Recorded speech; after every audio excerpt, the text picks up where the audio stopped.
Bienvenidos. Quiero presentarles esta noche una radiografía de la casi país por país de la situación complicada por la que atraviesa hoy la política internacional. Con una de las personas más lúcidas e informadas que por lo menos yo conozco, es el analista argentino Claudio Fantini, en diálogo con CNN.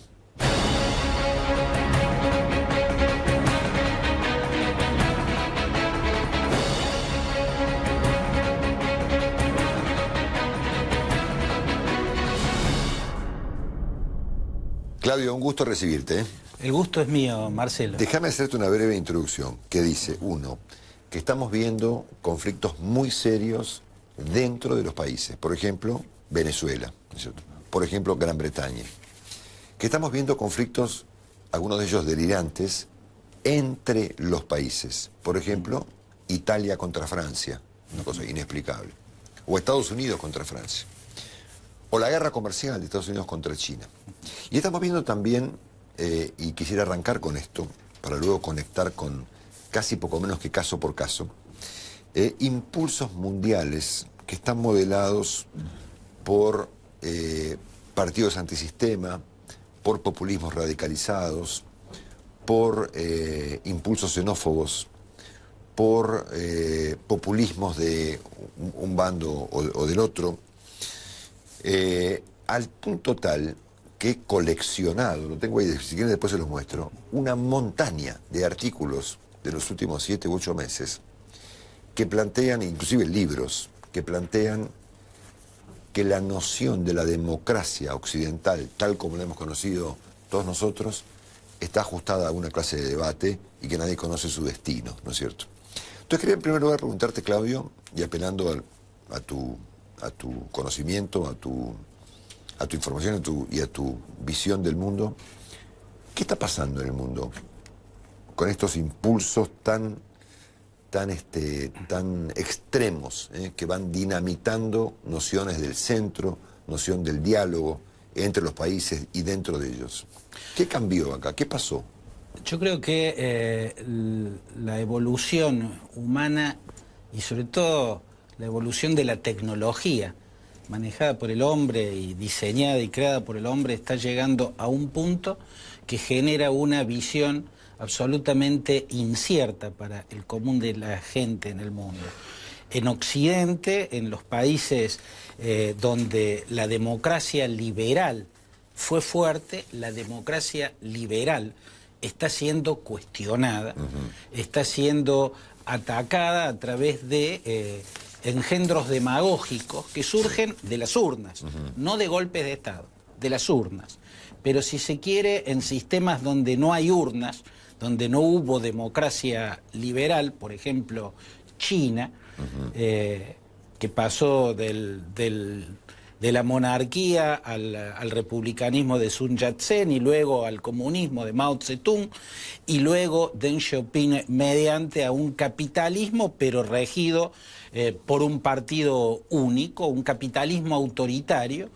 En la última elección que se hace dentro de la estructura del Partido Comunista, Xi Jinping conjuró que llegara al liderazgo Bo Xilai, y Bo Xilai fue una figura que creció en la estructura del Partido Comunista Chino proponiendo un retorno a la revolución cultural, ¿no? Proponiendo retomar el momento más oscuro, una orgía de fanatismo ideológico que desató Mao Zedong, persiguiendo, cercenando libertades de la manera más brutal y sobre todo haciendo una gran cacería de brujas de todo aquel que pensara diferente, y de la cual fue víctima el mismo padre de Bo Xilai, Bob Xibo, y Deng Xiaoping y Zhao Ziyan y el mismo padre de Xi Jinping. O sea, hasta en una estructura como la China se ve aparecer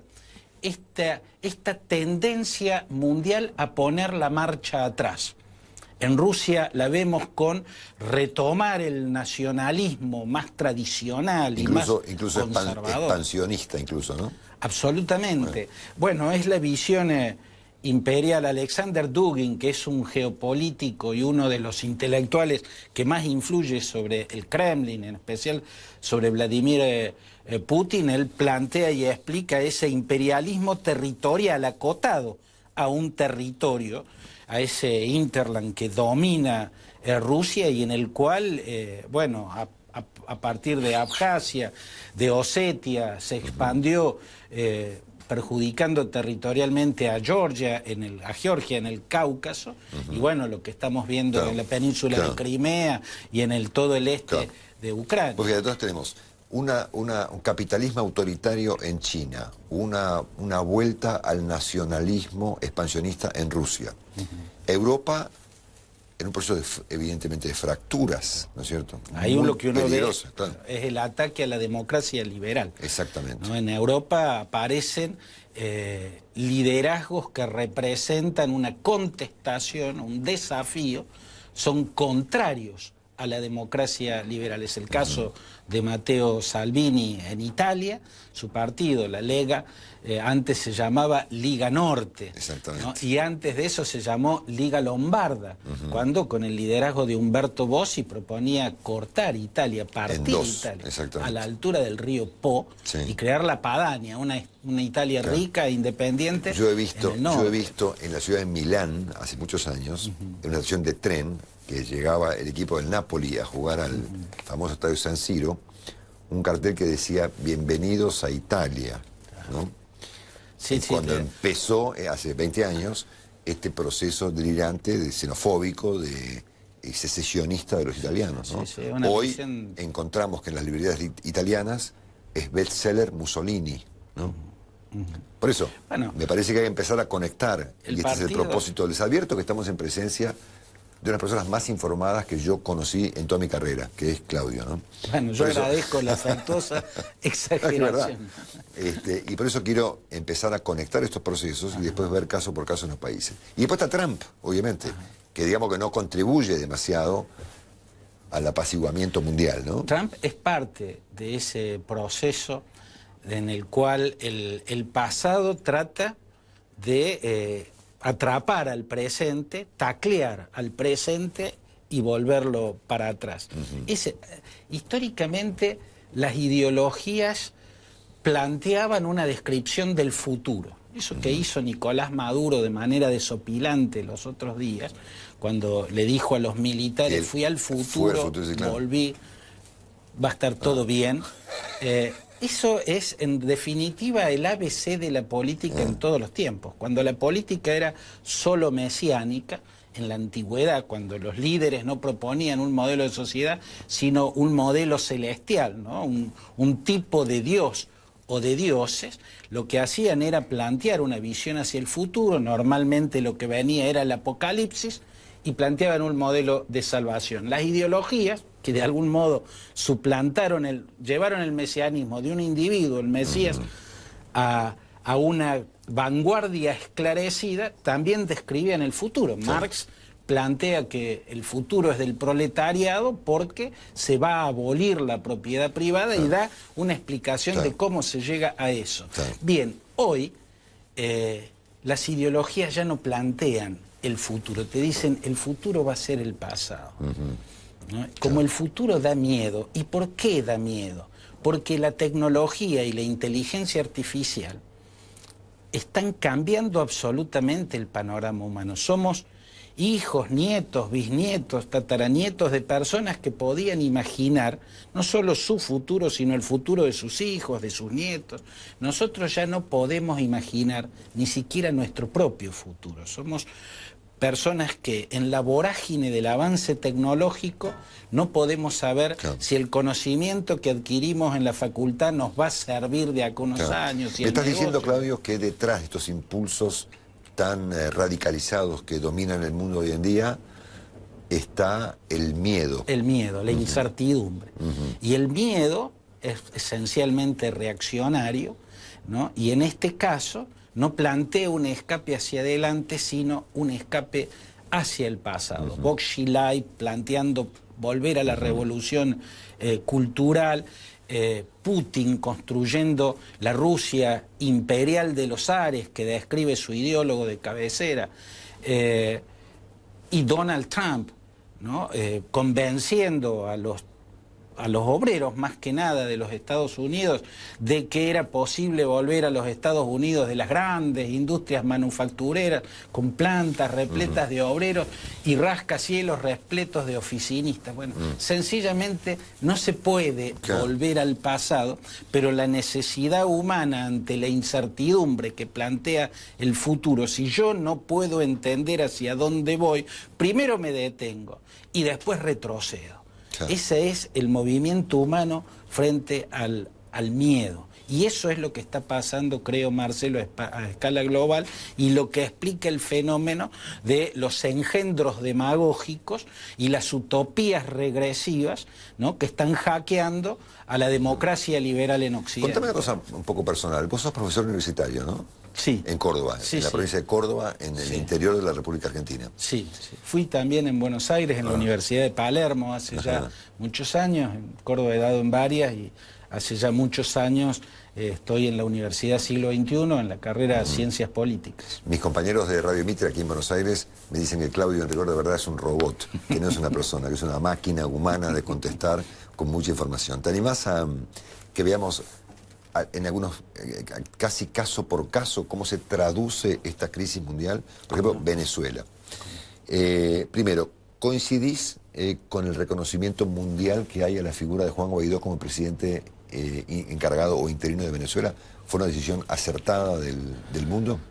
Yo creo, más allá de que la figura de la presidencia, el cargo en sí, puede ser discutible, creo que la intención del reconocimiento es absolutamente válida. La constitucionalidad, la interpretación sobre el artículo 233 en semejantes circunstancias puede ser discutible. También, y en este caso es indiscutible, que Maduro fue el primero en salirse de la Constitución, antes que nada cuando no dio el referéndum revocatorio que debió dar hace 2 años, cuando la oposición cumplimentó todos los requisitos. Luego, cuando le practicó a la Asamblea Nacional eso que yo describo como una vasectomía legislativa, porque la infertilizó. Una legislatura que no puede legislar, o sea, lo que Fujimori en los 90 hizo cerrando el Congreso, Maduro lo hizo maniatando, ¿no?, al suyo, ¿no? Si siguió abierto, pero no funcionó más. Ahí ya estaban fuera de la Constitución, y a eso le agregó la Asamblea Constituyente, que no redacta una Constitución, sino que legisla, el carné de la patria y tantas cosas más. Defininos qué es hoy, o en qué derivó hoy, esto conocido como el régimen chavista. ¿Qué es hoy? ¿En qué se convirtió Maduro? ¿Es un régimen qué? Yo lo veo como un régimen esperpéntico esencialmente, ¿no?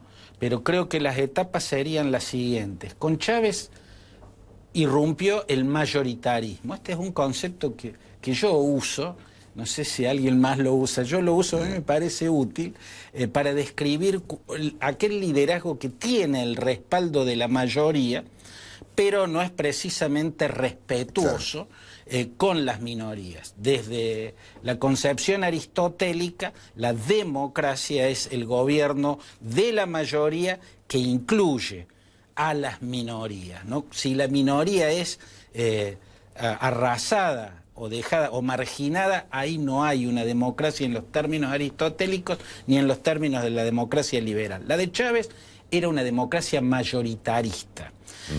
Muerto Chávez, con Maduro, que empieza a perder el apoyo de la mayoría, cuando ya no tiene el apoyo de la mayoría, ese mayoritarismo se transforma en simple dictadura. Correcto. Ya es una minoría la que impone su voluntad.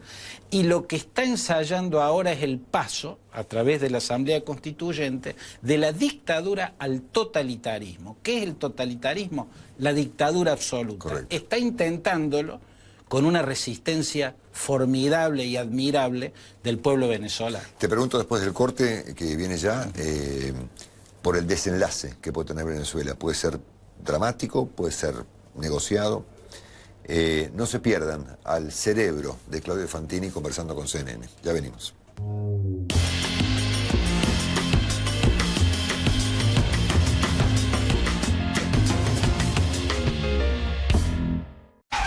Se me venció ya el SOAT. En SomosF1.com, los buenos conductores reciben un descuento de hasta 50,000 pesos. Entra ya a SomosF1.com y compra tus información. Somos NN.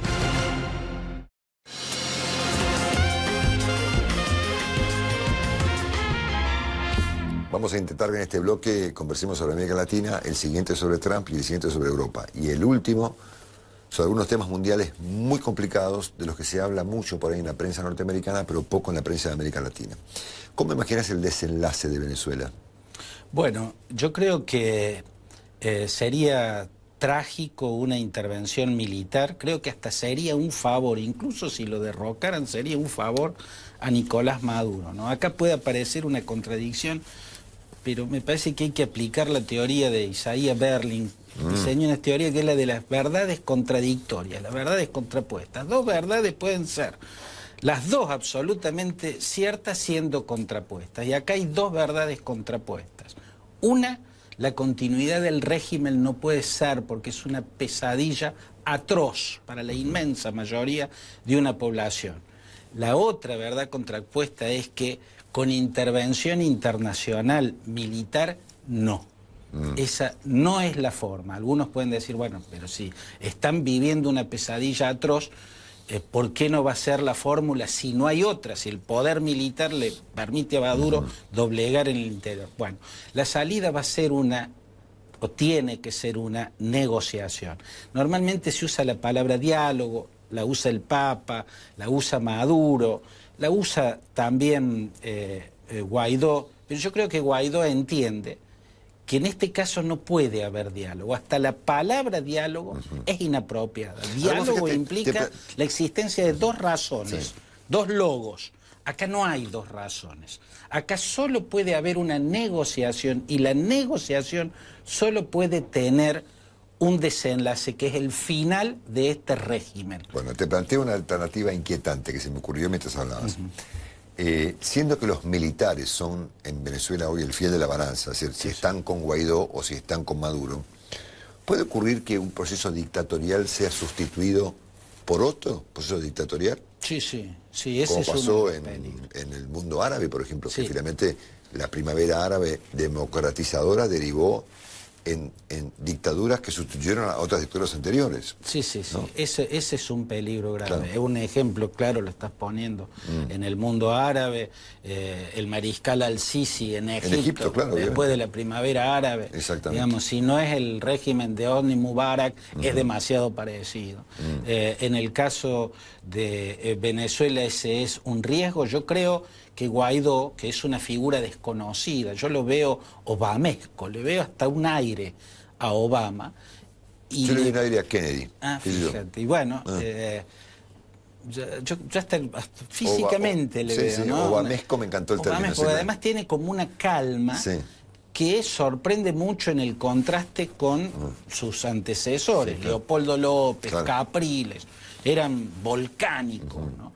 Este hombre se lo ve más calmado y lamentablemente en Washington yo creo que Obama habría tenido la misma posición de Trump, el mismo apoyo enérgico y decidido a Guaidó, pero el hecho de que no esté Obama sino Trump, bueno, no garantiza que lo que venga, sobre todo por lo difícil que va a ser la situación, no corra el riesgo de caer en otra dictadura de un signo contrario.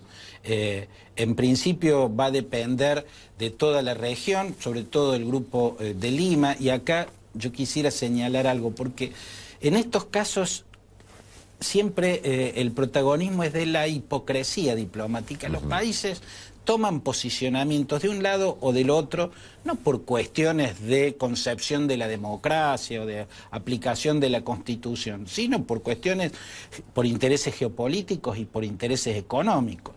Rusia, que necesita saltar el cerco geopolítico de las potencias de Occidente, incorporando países a la OTAN, países que fueron del Pacto de Varsovia, China, que necesita que se cumplan la montaña de contratos que firmó con este régimen, pero también los países de la región y Estados Unidos, ¿no?